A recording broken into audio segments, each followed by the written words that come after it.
Good evening दोस्तों, आप सभी का स्वागत है। और आज है 23 जुलाई। तो आपने इसके पहले वीडियो देखी होगी हमारी एनएचएम संविदा वाली। अब इस वीडियो में अपन बात करेंगे शिफू की भर्ती के बारे में। आपकी वही मेरिट प्लस बोनस जो कितने पद पे आई थी वैकेंसी? 8 पद आए थे ना? नहीं, कितने तरह के पद थे इसमें? नेत्र सहायक ऐसे थे ना? हाँ, 8 कैडरों की भर्ती। 8 कैडरों की भर्ती थी शिफू की, राजस्थान में परमानेंट भर्ती। COVID plus RT dental ophthalmo bonus plus merit. तो इसमें अपन सभी कुछ चीजें बात करेंगे, क्या कुछ हुआ, कितने तरह के पद थे, कैसे क्या हुआ, कैसे अभी क्या चल रहा है, रीवेरिफिकेशन के बारे में, उपस्थिति, अनुभव प्रमाण पत्र जो भी हो आपका, कब तक ज्वाइनिंग मिलेगी, किस किस को बोनस मिला है ना, A to Z सभी बात करने वाले हैं। आपके भी कोई सवाल हो तो कमेंट कर देना, वीडियो को एंड तक देखना ताकि सारी चीजें आपको समझ में आए। अभी यादराम जी हमारे साथ में, जो कि इनका भी सिलेक्शन हो चुका है शिफू के अंदर। अब आपको अभी सभी चीज़ें क्लियर पता चल जाएगी, ठीक है भाई, क्या कुछ हो रहा है क्या नहीं हो रहा।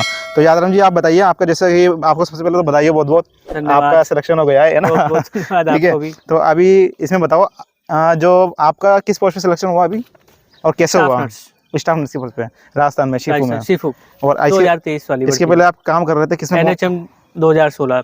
इसके अंदर आपको बोनस मिला? हाँ। कितने % बोनस में हुआ आपका सिलेक्शन? मेरा 20% बोनस। 20% के एक्सपीरियंस में, 2 साल के एक्सपीरियंस में इनके पास तो 20% बोनस था, इनका सिलेक्शन हो गया है। ठीक है, अब इसमें बात करते हैं अपन। सबसे पहले नर्सिंग भर्ती अपनी बोनस से हुई है, कितनी बार हुई है आज तक राजस्थान में? 2013 से, मतलब 11 के बाद में ये चल ही रहा है। 2011 के बाद हाँ, में 2013 में बोनस से हुई, 2013 के बाद में उसकी पोस्टिंग मिली 16 तक। उसके हाँ। बाद में 2018 में ये वैकेंसी आई। हाँ। और उसके बाद में फिर ये 2023, मतलब 5 साल के गैप में। हाँ। अच्छा, तो इसमें बोनस वाला मामला क्या रहा था भर्ती के अंदर? हर बार 3 बार ये भर्ती हुई, जो बोनस का प्रावधान कितना % शायद मैंने सुना था, एक बार तो 5, 10, 15 दिया था ना? हाँ, फर्स्ट बार में 5, 10, 15। उसके बाद में फिर गवर्नमेंट से हाई सुप्रीम कोर्ट तक डिसीजन लेकर गए और अभी फिक्स कर रखा है 10, 20, 30 का। 10, 20, 30 का। हाँ। लेकिन इस बार तो 15 भी दिया है कोविड का। तो वो एक अलग बात है, वो तो एक मानवीय दृष्टिकोण देखते हुए कि भाई चलो इन्होंने मेहनत काम किया, एक महामारी आई थी, उस हिसाब से CHA और CHO को, दोनों कैडरों को इसमें इंक्लूड करते हुए 1 टाइम बोनस का प्रावधान गहलोत सरकार ने और राजस्थान हाई कोर्ट के निर्णय के अनुसार 1 टाइम पास। बहुत सारे नए व्यूअर्स को पता नहीं होगा बोनस वाला क्या मामला है, तो मैं बता दूं। जैसे 12वीं के बाद अपन जैसे नर्सिंग कर लेते हैं, GNM या BSc नर्सिंग, ठीक है, तो आपकी 3 साल की 4 साल की नर्सिंग हो गई। अब क्या होता है, यदि आप किसी पोस्ट पे लग जाते हो, संविदा पे, ठेके पे, UTB पे, NHM में, ठीक है, कि सरकारी योजना के अंदर लगना होता है आपको, तो 3 साल तक काम करता हो तो 30% बोनस मिलता है। और ये 30% बोनस आपकी अपने रास्ते में परमानेंट भर्ती निकलती है, उसमें जुड़ता है। तो उसी के संबंध में अपन बात कर रहे हैं, ताकि कोई नया देख रहा हो तो। ठीक है, अब इसमें बात करेंगे अपन में, तो कट ऑफ के बारे में तो क्या बात करें, कट ऑफ तो सबको पता है भाई। भर्ती निकली अभी इस साल, भर्ती निकली अपनी, ठीक है, कितनी पोस्टों पे निकली थी? ये 8,700 और कुछ पोस्टों पे, 7,000। तो इसकी प्रक्रिया कहाँ तक पूरी हो गई अभी इसमें रिवेरिफिकेशन चल रहा है।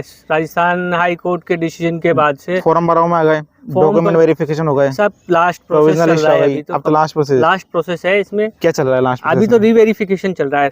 रिवेरिफिकेशन क्यों हो रहा है? मतलब इसमें क्या है कि कुछ लोगों की शिकायत थी क्या कि भाई इसमें फर्जीवाड़ा हुआ है, गलत लोगों को बोनस दे दिया गया है, गलत तरीके से अपने चाहिए लोगों को बोनस दिया गया है। और तो उसके लिए साथियों ने या साथ वाले बच्चों ने, सबने, लड़कों ने मिलके हाई कोर्ट में एप्लीकेशन रिट फाइल की थी। और उसका डिसीजन आया हाई कोर्ट का कि भाई इनका दोबारा से वेरिफिकेशन किया जाए और जो लीगल है बच्चे उनको ही बोनस दिया जाए। तो ये जो बेस के लिए अभी दोबारा से रीवेरिफिकेशन चालू हो रहे हैं। ये जो बोनस मिलता है, एक नियम है अपने चिकित्सा विभाग में 1965 नियम, इसका क्या सीन है? 1965 का एक सेवा नियम है, ये कोई बोनस से आधारित या उससे आधारित नहीं है। ये बोनस वाला प्रावधान बाद में जुड़ा था। 1965 एक सेवा नियम है बस। अच्छा, सेवा नियम है। हाँ, उसके प्रावधानों के अनुसार ही भर्तियां होती है चिकित्सा विभाग के अंदर। ये अभी जैसे परमानेंट हो गए सभी शिफू में, कितनी सैलरी मिलेगी अभी ज्वाइनिंग के बाद? परमानेंट जैसे ही ये भर्ती कंप्लीट होती है तो स्टाफ नर्स की जो सैलरी है वो L11 में आती है। और इसका जो ग्रेड पे है नर्सिंग ऑफिसर, हाँ, पोस्ट नाम है। कितनी सैलरी? Grade pay 4200। 2 साल तक प्रोबेशन पीरियड रहेगा ना ज्वाइनिंग होने के बाद? एक मिनट भाई, L11 में आती है और ग्रेड पे 4200 ग्रेड पे होती है इसकी। अच्छा। तो 2 साल प्रोबेशन पीरियड में 26,500 रुपये अच्छा मिलते अच्छा, हैं। 2 साल तक 26,500। 2 साल तक 26,500 रुपये मिलेंगे। और 2 साल बाद जैसे ही 2 साल कंप्लीट होते हैं, प्रोविजन पीरियड कंप्लीट होता है तो फिर L11 की जो सैलरी बनती है, HRA DA वगैरह जो जोड़ के सब कंप्लीट करके 56,000 से 60,000 हाँ तक। 56,000 के आसपास का कुछ हम्म। बैठता है। वो DA वगैरह के हिसाब से और कम बढ़ता भी रहता है। अभी अपने जनवरी, फरवरी, मार्च, अप्रैल, मई, जून, 11 जून को एक लेटर आया था, 462 क्रमांक नंबर है उसका, आपको भी पता होगा जो वीडियो देख रहा है। तो इसमें बताया गया था कि ये जो पद है, जैसे रेडियो है, लैब है, ANM है, नर्सिंग ऑफिसर है, फार्मासिस्ट है, इनको ज्वाइनिंग मिलेगी। इन्होंने डेट दी थी अनुमानित। हाँ, एक शिफू ने एक संभावित डेट जारी की थी कि भाई इस हिसाब से मतलब उनका एक कार्यक्रम फिक्स किया था कि इस टाइम में हम ये भर्तियां कंप्लीट कर देंगे। क्या लगता है अक्टूबर तक मिलेगी ज्वाइनिंग आपको इस साल? हाँ, शिफू के हिसाब से तो मिलनी चाहिए। बाकी शिफू की जो अभी गति भाई, लग रही है आपको उस भी हिसाब से तो लगता नहीं है कि भाई ये दिसंबर मतलब अक्टूबर तक भी कंप्लीट करा जाए। अभी एनो भर्ती का ही देख लो आप। एनो भर्ती में 3 बार ये डेट दे चुके हैं। मतलब 1 जून से इन्होंने स्टार्ट किया था रीवेरिफिकेशन का काम, और आज उसमें करीब आज 22 जून हो गया, और मुश्किल से टोटल 50 फाइलें कंप्लीट हुई होंगी अच्छा अच्छा। शिफू में। तो चाल बहुत धीमी है। दूसरी बात, सबसे एक तो मेन प्रॉब्लम ये आ रही है कि वहाँ जो कर्मचारी लगे हुए हैं वो थोड़ा लापरवाही कर रहे हैं, और यहाँ से जो बाबू जाते हैं ये भी थोड़े सुस्त ये बात तरीके तो की प्रॉब्लम है। सही बात है। बाबुओं पे हम जो CMHO से या फिर PMO से जहाँ से भी ये बाबू जा रहे हैं, ये क्या है कि मतलब प्रॉपर वे में फाइलों को कंप्लीट करके नहीं ले जा रहे। अगर फाइलें कंप्लीट नहीं होगी तो वहाँ प्रॉब्लम आती है। वो ठंडे बस्ते में डाल देते हैं, फिर दोबारा से डेट मिलेगी, फिर दोबारा से आपको 8 दिन 15 दिन बाद में। तो इससे क्या है कि हमारा समय खराब हो रहा है बार बार। लेकिन वो तुम समझ फिर अध्यक्ष और वो जो रहते हैं अपने यहाँ नर्सिंग वे के वो क्या कर रहे हैं? नहीं, वो क्या है, प्रॉपर मॉनिटरिंग नहीं हो पा रही ना। इसका मेन इशू यही है। एक टीम बनकर अगर काम हो तब जाकर इस पे थोड़ा सा जल्दी हो सकता है। दिसंबर अक्टूबर तक ज्वाइनिंग मिल सकती है। नहीं, बाकी इस हिसाब से तो लगता नहीं कि भाई अक्टूबर तक भी ये ज्वाइनिंग करा दें। आज 22 जुलाई है, कल 23 जुलाई है, कल जयपुर में धरना भी है। कल एक आह्वान किया हुआ है, और शिफू पे धरना भी है। और मैं भी ये चाहता हूँ कि ज़्यादा से ज़्यादा भाई और बहनें वहाँ तो क्यों जा रहे धरना देने? अब उनका तो मेन मकसद यही है कि भाई भर्ती को जल्दी से जल्दी कंप्लीट कराया जाए, और कुछ भाइयों का उनकी डिग्रियां थोड़ी सी जांच के लिए बाहर जो टीमें भेजी थी वो होल्ड पे रखे हुए हैं। तो हाँ, वो चाहते हैं होल्ड पे रखा है बहुत सारा मामला है वो ज़्यादातर। तो होल्ड पे क्यों रखा उनको? उनकी डिग्रियां बाहर की थी। अच्छा, बाहर की डिग्री थी, उसकी वजह से उनको होल्ड पे रखा। कुछ डिग्रियां राजस्थान की भी थी जो वो प्रॉपर टाइम पे वो जांच नहीं कर पाए, तो उन लोगों को भी इन्होंने होल्ड पे रख दिया। तो जैसे जैसे जिनकी डिग्रियों की जांच होकर आ रही है, अब मेन इशू तो ज़्यादातर तो सब सारे राज्यों से आगे एक MP वाला ही मामला अटका पड़ा हुआ है। अच्छा। तो वहाँ के लिए जा रहे हैं। MP में तो फर्जीवाड़ा भी बहुत हो रहा है अभी जबरदस्त नर्सिंग के कॉलेज में। तो हाँ यार, एक सवाल ये है, बहुत सारे बच्चे ऐसे अभी जो जिनका सिलेक्शन हुआ है शिफू में नर्सिंग ऑफिसर में, इनका अभी पुनः सत्यापन चल ही रहा है आपका। अब पुनः सत्यापन में बहुत सारी चीज़ें मांगी, जैसे पद स्वीकृति आदेश है, भुगतान संबंधी दस्तावेज है, भुगतान कटौती संबंधी दस्तावेज, उपस्थिति प्रमाण पत्र, ठीक है, डिस्पैच रजिस्टर, अनुबंध की प्रति। अब इसमें एक चीज़ ये है कि बेचारे जो पुराने हैं, काफ़ी पहले लगे थे ना, लगभग 7-8 साल पहले किसी ने काम किया और ठेके पे किसी एजेंसी के थ्रू, अब उनका स्टेटमेंट नहीं मिल पा रहा। नहीं, तो ये तो और शेफूर बोल रहा है कि हमें तो स्टेटमेंट चाहिए। अब वो बेचारा क्या करेंगे? तो उपस्थिति पंजिका तो होगी ना जहाँ उसने वर्क किया है। देखो, सबसे पहले बात में एक चीज़ बता दूँ कि इस भर्ती में चाहे कोई भी लगे, लेकिन वही बच्चा लगना चाहिए जो लीगल है। इलीगल कोई भी नहीं लगना चाहिए, क्योंकि जो आदमी 5 साल से 8 साल से मेहनत करता है वो एक उम्मीद में लगाकर बैठता है, और एक फर्जी आदमी आकर और उसकी वो सीट खा जाता है, तो बहुत बड़ा दुख होता है। आज उन लोगों ने जो 5 साल से 8 साल से 4 साल से या 10 साल से जो लोग लगे हुए हैं, उन्होंने 7,900 रुपये में 6,952 में 2,500 में काम किया था। 2,500 रुपये में काम किया है। पहले उनकी उम्र हो गई है। अब बड़ी मुश्किल से उनको एक अपॉर्चुनिटी मिली है, एक अवसर मिला है कि भाई वो परमानेंट हो जाए। और ऐसे लोगों की वजह से वो लोग यदि आते हैं वो बाहर होते हैं और फर्जी लोग अंदर आते हैं, तो ये एक बहुत बड़ा दुख का विषय है। और ये इसीलिए चालू किया है कि भाई कैसे भी करके ये जो स्टेटमेंट है, PF की कटौतियां हैं, बैंक स्टेटमेंट मांगे जा रहे हैं, उपस्थिति पंजिका मांगी जा रही है, वो इसीलिए मांगी जा रही है क्योंकि वैलिड पर्सन को ही इस भर्ती में। तो वो भी तो वैलिड हुआ ना, जैसे मान लें किसी ने काम किया हो पुराना, वैलिड तो है, लेकिन उसका मैं ये नहीं कह रहा कि वो स्टेटमेंट नहीं मिल पा रहा।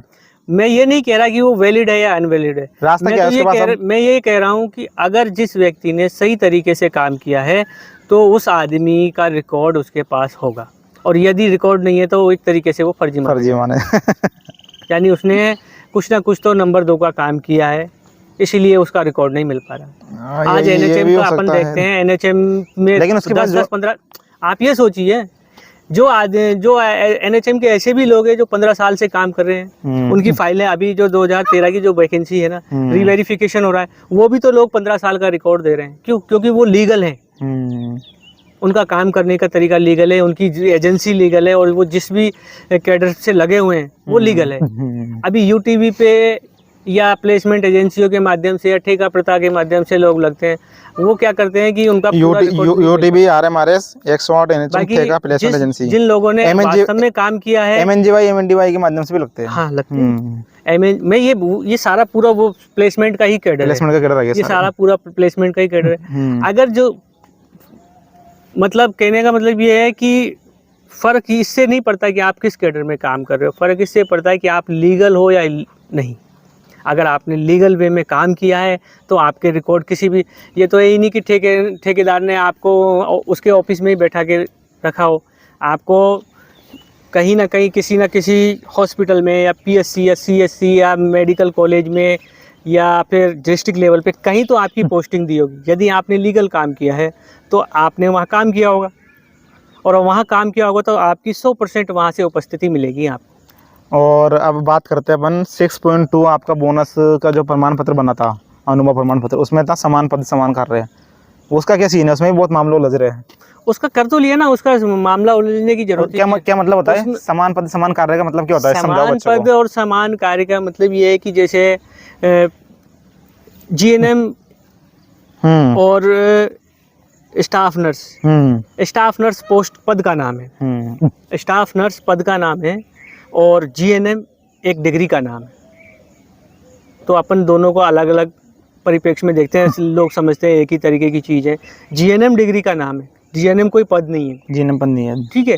और स्टाफ नर्स एक पद का नाम है। तो समान कार्य समान वेतन का वो जो पोस्ट का जो हवाला दिया था 6.2 में, उसका मतलब ये था कि जैसे नर्सिंग भर्ती जो 2023 में विज्ञप्ति जारी हुई और उसमें कहा गया कि भाई नर्सिंग कैडर के लिए भर्ती है, तो नर्सिंग कैडर के लिए भर्ती है, तो नर्सिंग के जो कार्य हैं वो ही होने चाहिए, नर्सिंग के कार्य होने चाहिए, नर्सिंग के ही कार्य होने चाहिए। ना कि अब बहुत से कैडर ऐसे भी हैं जिनको 100 उसमें लगा रखा है, जनरल सर्वे में लगा रखा है, या ट्यूबरक्लोसिस RNTPC में भी लगा रखा है, लेकिन उनको वो बोनस नहीं देते। हाँ, ये बात भी है, बहुत सारी योजना होती है सरकारी, बहुत सारी योजनाएं जिसमें नहीं दे रहे हैं वो लोग, तो वो उसका हवाला दिया था। लेकिन इसमें 2 तरीके की छूट दे रखी है। पहली छूट तो CHO को और कोविड वालों को दे दी, इसमें CHO को दे दी, CH और CHO, तो उनका भी गवर्नमेंट ने कोविड के तहत इनको बोनस मिला है। हाँ, कोविड के तहत ही दिया है। एक सवाल सबसे बड़ा ये अपन बात कर लेते हैं, मुझे भी जनरल वे में इनको नहीं दिया, क्योंकि जैसे ही ये भर्ती कंप्लीट होगी तो ये जो CHA और CHO को बोनस दिया था ये स्वतः ही निरस्त हो जाएगा, सुप्रीम मतलब हाई कोर्ट के डिसीजन के बाद। आगे वाली भर्तियों में, भविष्य में आने वाली परमानेंट भर्तियों में CHA और CHO को बोनस नहीं मिलेगा, है? नहीं मिलेगा। अच्छा, वो जो मूल कैडर हैं उन्हीं को बोनस दिया जाएगा। इस पे मूल कैडरों में NHM है, UTV है, 108 है, RMRS है, MNDY है, ये मूल कैडर थे। इस पे क्या विचार है आपके? जरूर कमेंट बताना, इस पे आप क्या कहना चाहोगे, ताकि आपके जो सुझाव हो हमें भी पता चले, ठीक है। अब इसमें एक और बात करते हैं, अभी नीति निर्धारण के फैसला आए थे, आपको पता होगा, कोविड वाला 15 + 10 25 और 15% बोनस, यानी चाहे किसी ने 15 दिन में काम किया हो, अगर उसका स्टेटमेंट आ गया बैंक अकाउंट में, सैलरी उसकी आ गई, तो उसको बोनस मिल रहा है। लेकिन वही दूसरा केस यूँ हुआ था नीति निर्धारण में कि 15 दिन किसी ने काम किया है कोविड में, लेकिन उसकी सैलरी नहीं आई तो उसको बोनस नहीं मिला। अभी तक तो देखो ये इसका निर्धारण करना कमेटी का काम है, जो भी अभी तो कर दिया, फैसला आ गया ना नीति निर्धारण में। हाँ, तो उनका फैसला यही दिया है कि गवर्नमेंट एक लीगल प्रूफ मांग रही है, और वो भी किस माध्यम से, क्योंकि राजस्थान हाई कोर्ट का एक प्रेशर डला हुआ है। राजस्थान हाई कोर्ट में उनको दिखाना पड़ता है कि भाई हमने इस तरीके से नियम बनाए हैं और इस तरीके से सिलेक्शन किया है। मान लो अगर किसी बच्चे की सैलरी अकाउंट में नहीं आई तो वो शो कैसे करेंगे? वो फर्जी तरीका हो गया एक तरीके से। उसने काम किया है नहीं किया है, किस बेस पे सैलरी ली है नहीं ली है। 25+10 मिला नहीं मिला बोनस? नहीं 25+10 नहीं, 15%। 15%। कोविड CHA और CHO को 15 दिया है, जिसने कोविड में काम किया है उनको 15 दिया है। बाकी का जो जनरल पैटर्न चलता था 10, 20, 30 का, उसके अनुसार। मान लो कोई अभ्यर्थी ऐसी भी है जैसे कोर्ट केस तो किया था सही 25+10 के लिए, लेकिन उनको निराशा हाथ लगी, शिफू ने मना कर दिया, वो आगे जाना चाहे तो सुप्रीम कोर्ट में कुछ है पॉसिबिलिटी? क्या लग रहा है आपको? मेरे हिसाब से तो नहीं होगी, क्योंकि ज़्यादातर डिसीजंस जो आते हैं उसके अंदर जो निचली अदालत फैसला देती है ना, 99% वही रिव्यू होता है। उसी के जैसे सुप्रीम हाई कोर्ट ने डिसीजन दे दिया, अगर कोई बच्चा सुप्रीम कोर्ट ना जाना चाहेगा तो इसका जो डिसीजन है ना 90% उसी को बेस बनाकर उसी के आधार पर फैसला दिया जाता है। ये स्पोर्ट्स वाले तलाकशुदा वालों को भी कभी फर्जीवाड़ा आया है ना? हाँ, इनके लिए स्पेशली ये है कि भाई देखो इसमें क्या है कि बहुत फर्जी स्पोर्ट्स सर्टिफिकेट बनाकर ज्वाइनिंग ली थी उन लोगों ने, ऐसा नहीं होना चाहिए। झूठे मार तलाक लेना, तो ये बात भी गलत है, इसका भी ध्यान रखना चाहिए। और अगर कि मैं तो ये कहता हूँ कि अगर जो भी ये भाई ये वीडियो देख रहा है, अगर उसकी नज़र में अगर ऐसा कोई फर्जी कैंडिडेट है तो हमसे कांटेक्ट कर ले, उसकी शिकायत करो। या तो लिख कर दो, SOG को दो, शिफू में दो या हमें दो। फर्जी तो लगना ही नहीं चाहिए। सही बात है, बिल्कुल। चीज़ें बहुत सारी हो गई। अब इसमें वेटिंग का क्या मामला? वेटिंग आ सकती है ना सकती है आगे? अभी तो कुछ नहीं, सबसे पहले पोस्टिंग उसके बाद में फिर पता लगे कि भाई कितनी पोस्टें खाली रही है। ये जो DV लिस्ट निकाली थी अभी शिफू में नर्सिंग ऑफिसर की, कितने गुना अभ्यर्थियों को लिया था इसमें? 1.5 गुना 2 गुना?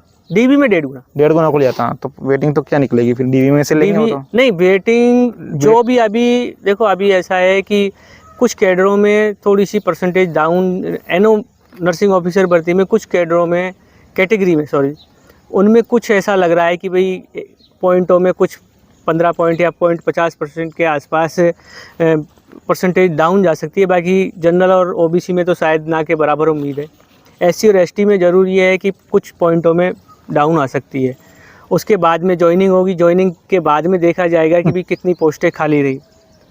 ये बात भी सही है काफ़ी। और अगर पोस्टें खाली रहती हैं तो हम भी प्रयास करेंगे उन भाइयों के लिए जो पोस्टें खाली रहती है, वेटिंग रहती है, तो हम भी प्रयास करेंगे कि भी उनको किसी भी माध्यम से भरा जाए। ये मंजे हुए स्टाफ नर्स हमारे पहले GNM में रहे और अब परमानेंट हो गए, मतलब किस्मत ने अच्छा साथ दिया है। एक और चीज़ में अपन बात कर लेते हैं, बहुत सारे बेचारे नए अभ्यर्थी इंतजार कर रहे होंगे कि सवाल नहीं किया अभी तक मैंने, अगली भर्ती कब आ रही है बोनस वाली? अगली भर्ती जल्द आएगी। Bonus plus merit? बोनस जल्द कैसे आएगी, ऐसा क्यों बोला? परमानेंट भर्ती आएगी जरूर। अच्छा, पर परमानेंट भर्ती तब आएगी जब अभी 4,000 की घोषणा की है अभी नहीं? वो NHM से आएगी। NHM की है क्या वो NHM कैडर? अच्छा, बहुत सारे क्या परमानेंट भर्ती है वो? नहीं। अच्छा, वो भर्तियां NHM कैडर से ही फिल होंगी, वो परमानेंट भर्ती नहीं है। तो परमानेंट कब तक आएगी? परमानेंट भर्ती तो मेरे हिसाब से तो 2023 एक साल तो इसी में निकाल दिया गवर्नमेंट ने। हाँ, तो जो गवर्नमेंट के पास टाइम है, तो मुझे ऐसा लगता है कि वही लास्ट में आएगी, लास्ट तक आएगी ना। चलो ठीक है, 2027 में परमानेंट भर्ती आने के पूरे चांस है। काफ़ी सारे हो गए, लगभग मेरे हिसाब से सभी सवाल मैंने कर लिए। फिर भी कोई छूट गया तो आप कमेंट कर देना, ताकि आगे फिर अपन कोशिश करेंगे वीडियो बनाने की। अब यह थी आज की वीडियो में। कोई सवाल हो, जवाब हो तो आप कमेंट करना, शेयर करना, वीडियो को लाइक करना और चैनल को आप ज़रूर सब्सक्राइब करना। ठीक है, मिलते हैं नेक्स्ट वीडियो में।